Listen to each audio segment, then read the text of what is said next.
Great to be asked here today, so thank you to CompAid for inviting me to speak about knowledge management. If anyone can't hear me, please indicate in the chat box so I can know if I need to speak up or speak more slowly. Today we're going to talk about this problem of capturing expertise, no matter where you are in your organization, and about how to be a partner in corporate knowledge management. Thinking about knowledge management, you are really looking at 3 different phases. First, you want to do an internal scan to figure out what is important, what's important in your organization.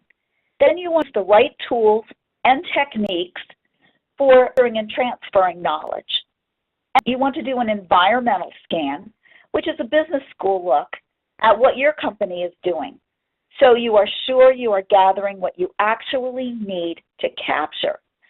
One of the most important issues to consider, all of your efforts require dedicating valuable and finite corporate resources.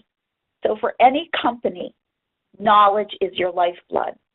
And with that, let's drill down and examine how best to deploy those finite corporate resources to retain your critical information.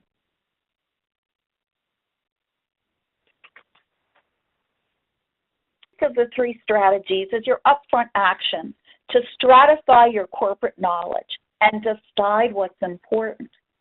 Remember, the crux of this work is to wisely deploy limited resources in the pursuit of retaining your most valuable knowledge. So let's look at how to do that. First, you want to slice and dice your organizational chart to find your experts. What does that mean? Well, when you are looking for your experts, ask yourself these questions to make sure you are capturing the most valuable information and the information you are most likely to lose if you don't move on it. So you look at your organizational chart for specific critical leadership and managerial roles. You consider things like, fills this role currently, has filled this role recently, and who's being groomed to fill this role. When you are knowledgeable employees, also consider who has been around the longest, who is most likely to leave within the next 6 to 12 months, who is the recognized expert in that department, and that may not be the person around the longest. So again, looking at who is your recognized expert. It's important to make sure you look at some people who might not be obvious at first glance. Think about people who you think are unimportant. Company is paying them. They are doing something for that exchange of value. If you aren't sure what they're doing, find out what it is. The least obvious roles are some of the most important ones. We found that the people who are in supporting roles to the quote-unquote important people often know more than the big guys, and it's based in neuroscience. It has to do with the way their brains are wired. People in support positions, livelihoods, their paychecks, and sometimes their survival hinge on keeping somebody important happy. Their brain picks up on nuances, notices stuff that quote-unquote important people don't bother to notice. They know a lot. So when you are looking for important people, consider the people who support them too. Next is don't overlook the obvious. And by that I mean what you think is obvious information or people or anything where you might be tempted to say, everybody knows that.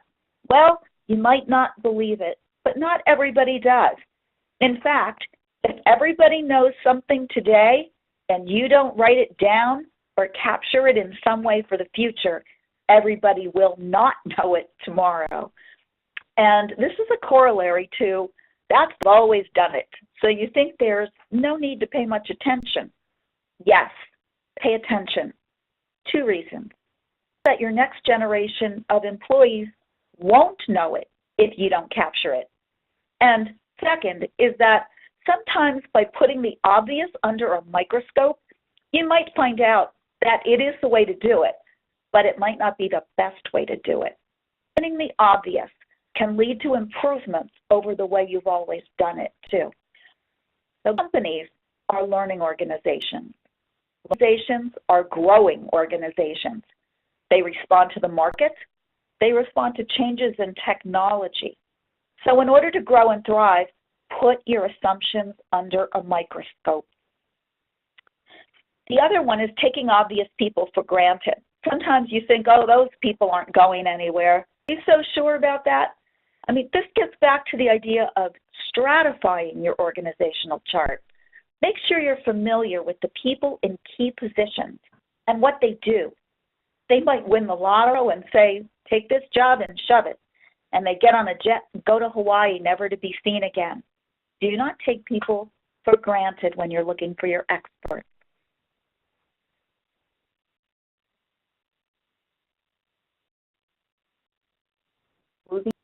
There we go. Okay. Okay, you have found the people you need to talk to as part of your knowledge capture. You most likely have isolated your experts. People you want to interview, record, job shadow, capture information in a way that you can replicate what they do and bottle the information they have that makes them experts. Capturing knowledge from experts is its own special type of expertise. You want to have a process in place, and you want that process to support them and to support you. You want to have a system for storing, transferring information inside your organization.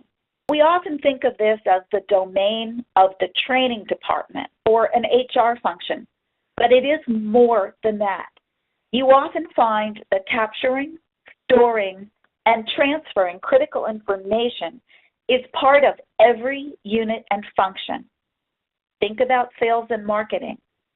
Think engineering department. Think your regulatory compliance unit, your manufacturing division.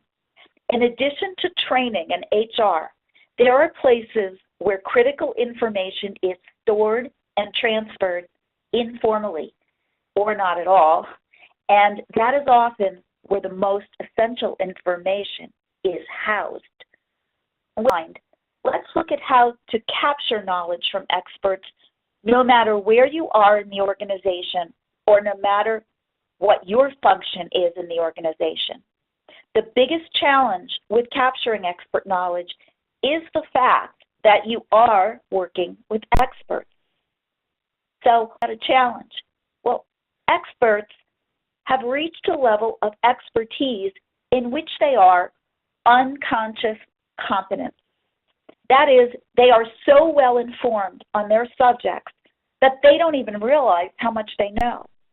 And it's likely that the expert you are working with has forgotten more than you ever know about their subject. Is defined as someone who has at least 10,000 hours into a subject, or 5 full-time years. Think me, for example. Working with older experts, this could account for 60,000 hours in a field. So an expertise, and it was published in the Harvard Business Review, estimated that when a true expert analyzes a problem, they may be processing up to 50,000 pieces of information simultaneously. Obviously, this processing is going on subconsciously. Ask an expert how they know something. They may tell you it's their gut feeling. But that gut feeling is years of experience sending subtle signals. And why? Experts don't know what they know. And in this case, that often means they don't know how to tell you what they know. So you can help your experts unearth their knowledge by doing a well-planned